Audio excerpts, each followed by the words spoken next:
Master Telugu channel ప్రేక్షకులకి నమస్కారం. ముందుగా గణపతి శ్లోకం. శుక్లాంబరధరం విష్ణు శశివర్ణం చతుర్భుజం ప్రసన్నవదనం ధ్యాయి సర్వ విఘ్నోపశాంతయే. జై శ్రీరామ్. శ్రీమాత్రే నమః. మరి ఈ రానున్న 27వ తారీఖున వినాయక చవితి సందర్భముగా చాలామంది రకరకాలైన విగ్రహాలకి ప్లాస్టర్ ఆఫ్ విగ్రహాల రంగులు వేసి చేస్తూ ఉంటారు. ఎప్పుడైనా సరే ప్రథమంగా మనం చాలా సందర్భాల్లో కానివ్వండి, త్రేతాయుగం కానివ్వండి, ద్రౌపదం కానివ్వండి, ప్రతి ఒక్కరు కూడాను దేవీ దేవతలందరూ కూడా మట్టి విగ్రహాలను మాత్రమే చేసి చక్కగా స్వామికి నివేదన చేసి పసుపు గణపతిగా చక్కగా చేయడం జరుగుతుంది. అది అనాదిగా వచ్చే ఆచారం. ఇప్పుడు రానున్న రోజుల్లో కూడా మట్టి గణపతిని ప్రథమంగా చేసుకుంటూ మరి ముందుకు వెళ్తే కనుక ఎలాంటి పర్యావరణానికి మనం ఆటంకం కలగకుండా చక్కగా ముందుకు వెళ్ళిపోతూ ఉంటాము. అంతేకాకుండా మీరు నివేదన చేసిన తర్వాత ఆ విఘ్నేశ్వర స్వామికి ఆ 5 రోజులు కానివ్వండి, 3 రోజులు కానివ్వండి, 5 రోజులు కానివ్వండి, 9 రోజులు, 11 అలా 21 రోజు కానివ్వండి, ప్రతిదీ కూడాను వినాయక చవితి అంటేనే చాలా మందికి తెలిసి వచ్చేది ఒకటి. ప్రథమంగా గణపతికి చేసిన తర్వాతనే ఏ దేవుడికైనా సరే చేస్తూ ఉంటాం. అది అనాదిగా వచ్చే ఆచారము. దేవి దేవతలందరూ కూడా సాక్షాత్తు విఘ్నేశ్వర స్వామికి చేసిన తర్వాతనే మొదలు పెడుతూ ఉంటారు. అలాగే ఈ చవితి దినంలో మనం చేసే ప్రతి పూజ కూడా స్వామి సన్నిధానం చేరుకుంటుంది. అలాగే మీరు చేసే ప్రతి పని కూడాను భక్తి శ్రద్ధలతో ఆచరిస్తే ఆ స్వామికి నివేదన చేసుకుంటూ చక్కగా మీరు చేసే ఈ యొక్క గణపతి నవరాత్రులు కూడా చాలా విజయవంతం అవ్వాలి. అలాగే ప్రతి ఒక్కరు గుర్తుపెట్టుకోవాల్సింది ఒకటి, మట్టి వినాయకుడిని మాత్రం పూజించండి, పసుపుతో చేస్తున్నటువంటి వినాయకుడిని మాత్రం పూజించండి. అన్నిదా భావించవద్దు. ఇది ఎందుచేత అంటే ప్రతి ఒక్కరికి తెలిసిందే. నా నిమగ్నం చేసేటప్పుడు చాలా సందర్భానుసారము నా నదుల్లో సముద్ర జలాల్లో కలుపుతూ ఉంటారు. ఎప్పుడైనా కలిసిందే అంటే అది ప్లాస్టర్ అనేది ఎప్పుడు కరగదు.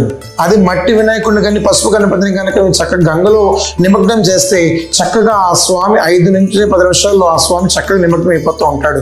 అది ఆ సాక్షాత్కారంగా మనకు లభిస్తుంది. అనాదిగా వచ్చేది కూడా అదే ఆచారం. ప్రతి ఒక్కరు కూడాను మట్టి గణపతితో చక్కగా ముందుకు వెళ్ళండి.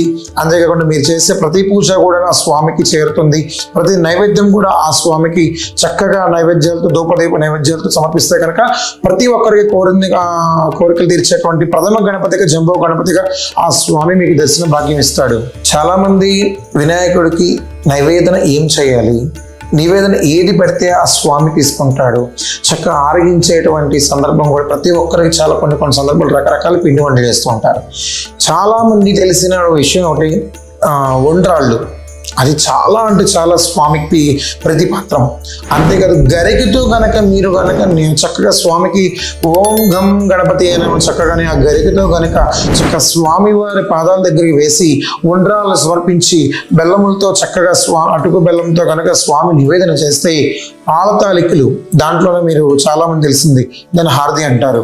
అది కనుక నివేదన చేస్తూ ఆ స్వామి మనస్ఫూర్తిగా చక్కగా ఏకాగ్రత దృష్టితో ఆ భక్తితో మీరు చేసే ప్రతి ఇది కూడాను గరిక చాలా చాలా ముఖ్యమైన ప్రధాన పాత్ర. ఆ స్వామి యొక్క శిరస్సు కూడాను ఆ గరిక స్థానంలో ఉంది కాబట్టి చక్కగా మీరు గరికతో కనుక పూజ చేసి ఉండ్రాళ్ళు నివేదన సమర్పిస్తే కనుక ఆ స్వామి సాక్షాత్కారము మీరు కోరిక ఏదైతే కోరిక ఉందో ఖచ్చితంగా నెరవేరుతుంది. ఆ యొక్క విఘ్నేశ్వర విఘ్నాలన్నీ చక్కగా మీకు ఎలా అయితే ఏ రూపంలో అయితే కోరికలు ఏదైతే ఉన్నాయో అక్షరాల 100కి 100 రూపాయలు మీరు అనుకున్న రోజుల్లోనే ఆ కోరిక నెరవేరుతుంది. చాలా మంది కొన్ని విషయాల్లో కొన్ని పొరపాట్లు జరుగుతూ ఉంటాయి. ఏదైనా సరే నవరాత్రి పర్వదినం అంటేనే 9 రోజులు ఇలా రకరకాలు చేస్తూ ఉంటారు. ఏదైనా సరే కథ లేకుండా, కథ చదవకుండా ఆ నవరాత్రి అనేది చాలా వరకు జరగదండి. ఇలాంటి సందర్భం అయినా సరే వినాయక చవితి పర్వదినంలో కానివ్వండి, ఇంట్లో కానివ్వండి, బయట చేసే ప్రయత్నంలో మన గ్రామాల్లో కానివ్వండి, ఓపెన్ సైట్లో పెట్టేటువంటి విఘ్నేశ్వర స్వామి నవరాత్రులు కానివ్వండి, కథ చాలా ప్రాధాన్యం. ఆ కథ విన్న వారికి, కథ చక్కగా చదివిన వారికి, అక్కడ ఆ భక్తులందరికీ కూడాను ఆ స్వామి సాక్షాత్ లభిస్తుంది. ఎందుకంటే ఆ స్వామి సన్నిధానం కథ వింటే చాలా చాలా అమోఘమైనటువంటిది. సాక్షాత్తు తల్లిదండ్రులు అంటే ఎవరో పార్వతీ పరమేశ్వరుడే ఆయన కథ చదివి ఆయన పూజ చేసి మరి ముందుకెళ్ళారంటే అంతటి దేవాది దేవుడు పార్వతీ పరమేశ్వరుడు సాక్షాత్తు గణపతి పూజ చేశారంటే అంత అతిశక్తి చెప్పండి. అలాంటి నవరాత్రి పర్వదినంలో చాలా మందికి తెలియని విషయం ఏంటంటే కథ చదవండి, కథ పూర్తి అయిన తర్వాత అక్షతలు చక్కగా శిరస్సు మీద వేసుకొని ఆ స్వామి తీర్థ ప్రసాదాలు తీసుకుంటే కనుక ఎలలేని పుణ్యప్రాప్తి కలుగుతుంది. ఏదైనా సరే ఒక దీక్ష నియమం ప్రకారము భక్తితో పూజ చేయండి.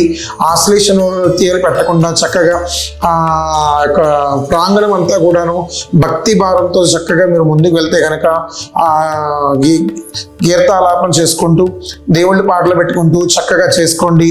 ఎలాంటి సందర్భాల్లో అయినా సరే మీకు ఆ స్వామి సాక్షాత్కారం కావాలి అంటే భక్తితో చేస్తేనే మీకు లభిస్తుంది ఆ యొక్క పుణ్యఫలం. ఆ విఘ్నేశ్వర స్వామికి చక్కగా నివేదన చేస్తూ కథ చదువుతూ మీరు చేసే ప్రతిదీ కూడా నా స్వామికి దక్కాలి. కాబట్టి నియమ నిష్టలతో భక్తి శ్రద్ధలతో కనుక ఈ విఘ్నేశ్వర స్వామి వినాయక చవితిగా మనం జరుపుకుంటే కనుక ఎలాంటి ఇబ్బందులు కూడా మనకి దరి చేరవు.